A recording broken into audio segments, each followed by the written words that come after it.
yeah, I guess going on to our last question for you. You sort of teased what's next for you and what you're going to be working on in the future, but essentially, what's next for you, Shanice? What are some of the things that, after you complete your dissertation, you complete all your exams, third year's done, what's going to be the next thing for you? Well, number one, take a break. Yeah, I get that. I know that's not a huge one, but I feel like taking a break and really rejuvenating is an important part of life.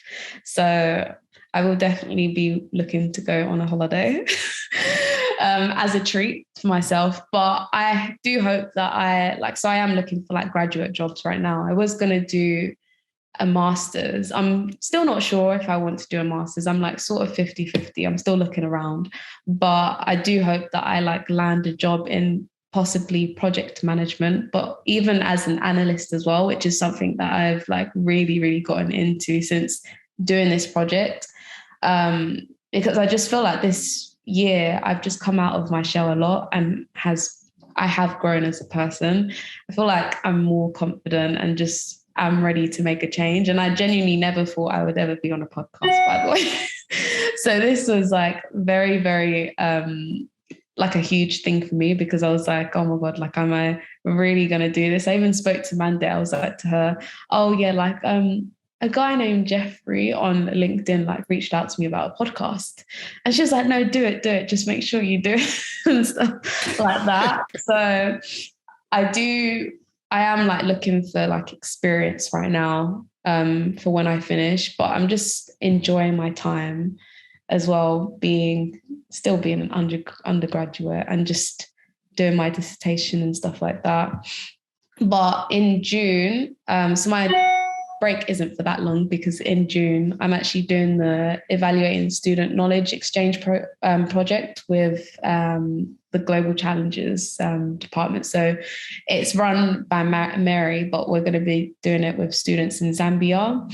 And it's just going to be more of an online thing, but we're also going to be traveling to Devon for 3 or 4 days. So I'm actually excited about that as well, because it's something similar to what we've done now for the project, but except it's on a wider scale, with a slightly different approach, I guess, with the Zambian students. So it's nice to meet them. It's going to be nice to meet them and just share our knowledge together. So yeah, I guess more projects.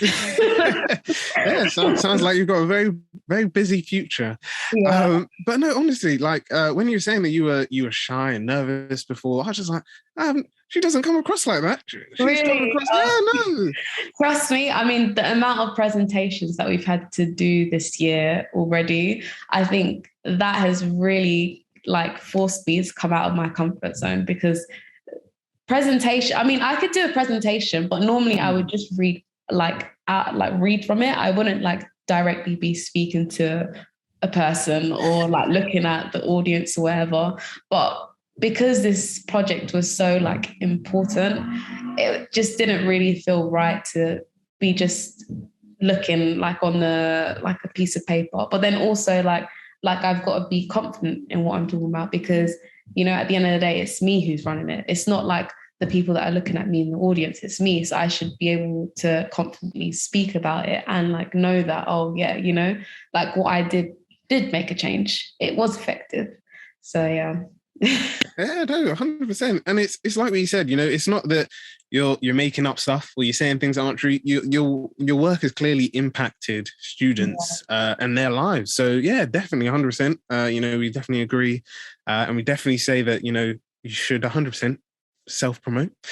Because yeah, at the end of the day, it's your work that you're doing, you're having an impact on people's lives, and that's one of the most important things and the greatest things that we can do in life in general. But yeah, no, thank you for all those wonderful answers, Shanice. And we're officially now going to go on to our newly added segment, passing the mic. So at this point, you sure you're tired of me asking questions? So I'm officially going to pass over to Shanice, who's going to be asking me the question that she has prepared for us today. So my question to you is, what do you think is the biggest global challenge that contemporary society is facing today? So in typical fashion, it's a very tough question to to tackle, but I will try my hardest to answer it. I'd say biggest challenge. Oof. I'd say so. Looking at it from different levels, I'd say there's different challenges. So 100%, I agree with you. When it comes to like students, especially young people, there is this tendency that, especially during the pandemic, they kind of just felt like, what can I do next? Like all the typical things of like, I don't know, I might not necessarily know what I'm doing afterwards, but I can work at like Sainsbury's, or I can work with Amazon, or I can work with this organization for like a short bit, or went out the window because you had to stay at home. So I think that was one of the things that, even like, I know we've answered this question before, and I know that was the question you're going to ask us, but like why we decided to start the podcast. But that was one of the things that, a lot of students don't know, whether it's like you said about the PDC, or whether it's about, that there are certain opportunities or certain like key strategies that they can use to connect with employers. I keep mentioning it, and I love mentioning it because it was an amazing story that someone said on the podcast. But our previous guest, Laura, was talking about like how she got her job through LinkedIn. And when I heard it, I was just like, I had no idea that, you can mess in an organization, just be like, hey, I'm a graduate, just looking for a job. Do you have any jobs available? If you do in the future, can you let me know? And I was just like, wow, this is really impactful. So yeah, 100%. I think first things first, it's definitely that students genuinely have a feeling of, helplessness, or there's this lot of uncertainty about like what the future will hold, and trying to, I guess, address that is definitely a key thing. I'd say as a like global community, I'm an environmental scientist for my undergrad, and for my postgrad, I'm currently doing sustainability, entrepreneurship, and design. So I would say the biggest challenge that I've learned from both is definitely climate change, and everyone's, I guess, understanding of like how we as individuals play a role. So whether that's like simple things like just on an individual level, like changing your own behaviors, so recycling or reducing the amount of plastic that you use, whether that's, changing your eating habits to maybe reduce the amount of meat you would eat in a week. I think that's definitely one of the key things, because there's a tendency for people to think that if they want to do any change, it has to be like, you have to have the platform, or you have to be like a big influencer, or, have a massive following. So then people will be like, oh yeah, definitely, I agree with this person, I'm going to now change my ways.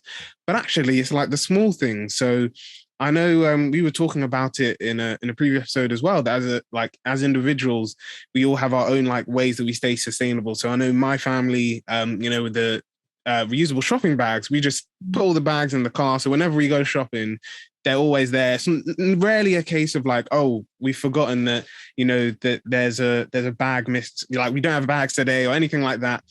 We always try to make sure that we bring them with us so we can ensure that it's always there.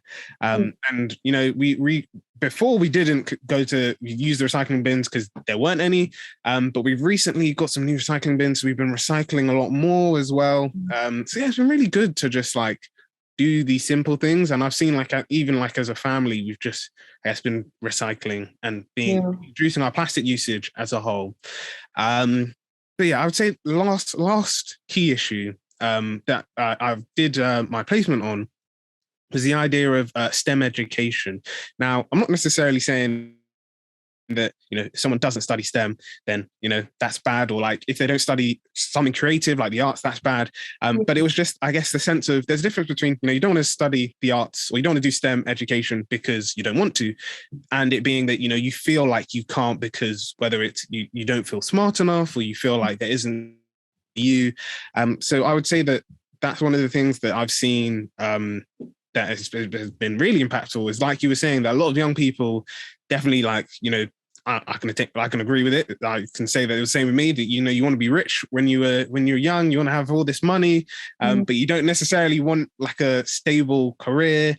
I don't know, like I was speaking to someone who I know who goes to my church, and he was saying that like, oh yeah, I want to go into like, business marketing, and I want to, go into NFTs and cryptocurrency and all this and all of that. And I was just like, but it's like super, like it can change like the wind, and you could end up with losing all your money. And he was just like, no, it could work. So yeah, 100%, I agree with you that like a lot of young people generally don't necessarily know about the different opportunities that are available for them. And like I said, not only for them to just go into like study STEM topics, like to even if they want to go into the creative arts, there's a lot of opportunities that are available for them to go into, whether that's, you know, going to acting schools, or, you know, whether that's studying art or theatre studies. And yeah, I think it's definitely one of those things. But it's like what you said, it essentially just comes down to, if you genuinely enjoy what you're doing, whatever it is, then that's the most important thing. Sure.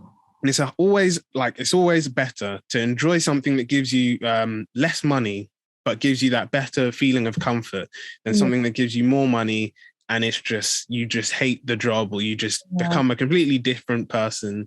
And yeah, that's one of the things that you know, I've heard throughout life, and it's stuck. And yeah, I definitely agree that yeah, especially for young people, that's just the main thing that they need to know at any level, whether that's GCSE, A levels, university, that it's always better for you to feel like, yes, I'm doing something that I like, I'm doing something I enjoy, I'm actually like enjoying the time that I'm having here, than you feeling like, actually, you know what, I really don't like this. I want to just get this over and done with as quickly as possible so I can just go back to normal life. Probably some uni students agreeing with that now, but but I promise, yeah, it's all about just enjoying the journey. And to end on it, is one of the things that my dad and mum have said was that, like, essentially, you'll come to a point where, like, especially, I guess, mainly for uni students, but I guess for anyone at any stage of life, you'll come to a point where, like, you'll finish, whether it's your university degree or your A levels, whatever, and then you'll just look back and you'll be like, wow, like, I thought this was like so hard, and like all the time's gone, everything's gone, and you just not necessarily be looking back on that. And it sort of links, and I promise the last thing, we sort of links to this video I saw on Instagram, where this valedictorian in America was doing this really inspirational speech where he was talking about that, like, you know, he worked so hard to become the valedictorian. He like prepared this, he said, like, I was going to prepare this amazing speech. And then he just realized that, like, while he was doing all this work, all this time was passing by, you know, all the time you could spend with friends and stuff. So yeah, so I think 100%, those are, I think, are the three biggest issues. And yeah, those are my three solutions that hopefully will address those three challenges. But I guess to flip the question to you, Shanice, is do you agree? Is there any challenges that you think I've missed out that actually are some of the biggest challenges? No, I actually agree with all three. I would also say that there's also like the conflict side. So like obviously there's so much going on like in this world right now as we speak as well, like with Ukraine, Palestine, you've got Yemen, you've got Somalia, you've got Ethiopia. Like there's so much going on. But like, see, like, for instance, okay, for like when I like think of it right now, like the war in like Palestine and Yemen and places like that have been going on for ages, and like they've not stopped since then. And like now there's the Ukraine one, but obviously there's like a possibility of it being like affecting like the Western world in general, where I feel like it has now gotten more of a crowd. And I'm not being insensitive in any sort of way towards Ukraine, but like, you know, there's also Palestine and Yemen that have been suffering as well, and they haven't got the attention that they need in general as well. And then like also like I actually, we were doing a lecture yesterday, and it was like how like Hungary had like closed their borders off for letting refugees into their country and stuff like that. But then like now that this has happened to Ukraine, they've like now kind of opened and been like, oh my God, come in, like we're going to help you and stuff like that, which is like, oh, okay, but what about the others kind of thing? So I think that's definitely a challenge as well. Because I mean, it's the same thing basically happening in Ukraine that's happened in Palestine, which is the invasion, basically, where like the Israeli authorities have come in and like they've like basically taken over Palestine. So yeah. Yeah, no, 100% agree that, Yeah. even, like you were saying, with the conflict, I'm sure you've seen it as well, that there was the videos of African Yeah. students or African people They're within being Ukraine, denied. yeah, being Yeah. denied access to But leave. and there was Um, even that baby as well that mm, was left by the border as well, which is like, oh, like, well, they're like being picky of who they want to help now, mm, which is like when it's like a national thing, like they should be helping everyone that's there, not just like 100%. a certain type of group. And that's when, like, I would say you've got like stuff like the discrimination comes into Mm. place, where it's like, oh, you know, so No, it's true, and it's yeah. again that so the whole thing of like it's not a one size fits all solution is needed. It's this idea of intersectionality of you know there's all these different issues of whether it's to do with I don't know, like you're saying with conflict, that racism or discrimination also plays a part in, and it also needs to be Yeah. taken into account. Mm. So yeah, so I feel like you said, it's addressing, I guess not addressing just the issue on that's there, but also looking at the underlying issues that come with that, and Yeah. understanding that it's not just like what's on face value is the only issue. There might be underlying issues that actually are worsening this, or actually in fact impacting certain people within the community or within that nation more so than others. But yeah, no, that's so true. And thank you very much for that amazing question. Because no, you're very welcome. And we're now going to go on to our everyone's favorite section, MC of the Month.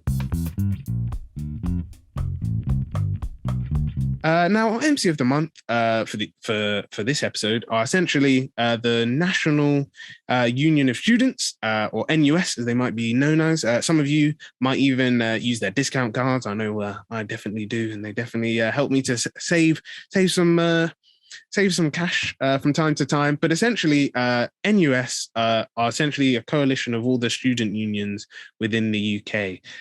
And they have a really clear mission statement on their website, which is they're championing students to shape the future of education and to better the world. They've said education is the defining factor in creating a fairer, more prosperous society, and students are the hope for the future of education. They essentially say that they're all about promoting, defending, and extending student rights. They fight discrimination, isolation, and injustice through campaigning and target action. And they're all focused on ensuring that they can head up a sustainable and prosperous student movement that can help students on a number of different issues.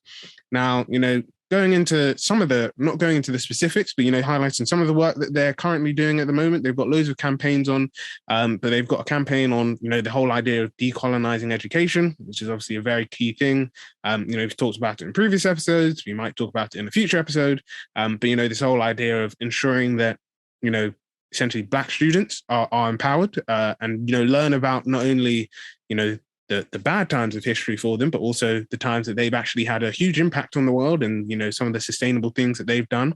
I know I was reading a book that was given to me by an old teammate, and they were highlighting the whole idea of the book was talking about how, like, before, especially in some cultures, especially in Africa, this idea of reusing clothes or using clothes until it was actually completely worn out, not necessarily just buying into the latest fashion trend. So that's one of the great things that comes with decolonizing education. But they're also doing, more work on, talking about this whole idea of, violence, of tackling sexual violence and harassment within universities, making sure that students feel safe at their universities and aren't at risk. And lastly, one other campaign that they're currently done, and they've called it a recent win, is ensuring that students are protected during essentially this tough time.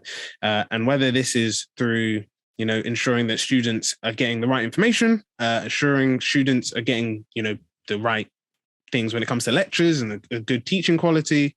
And lastly, I know I promised three, but one that I guess is very close to what we've sort of talked about today and in previous episodes is the idea of, getting rid of single-use plastic within universities, which is obviously very key to helping to tackle tackle climate change and plastic pollution as a whole.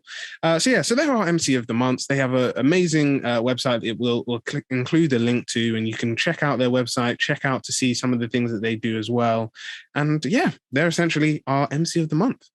And yeah, we've come to the end of the episode. I just want to say a huge thanks to Shanice for being an amazing and informative guest speaker. It's been great to hear more about you, learn more about you, and to find out more about what social cohesion is. I definitely feel like leaving the episode, I definitely feel a lot wiser than I went in.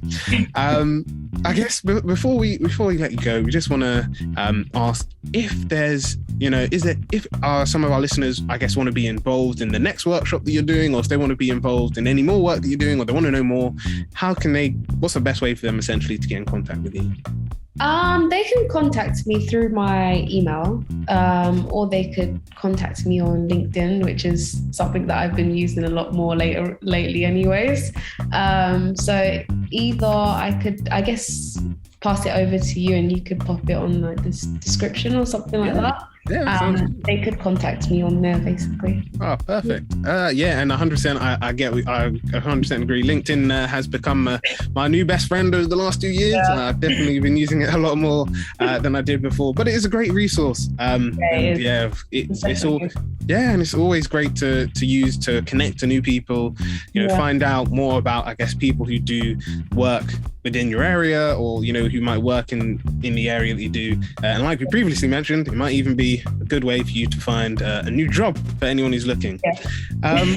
But yeah, we've officially come to the end of the episode. If you guys liked it, a like and comment and subscribe is always appreciated.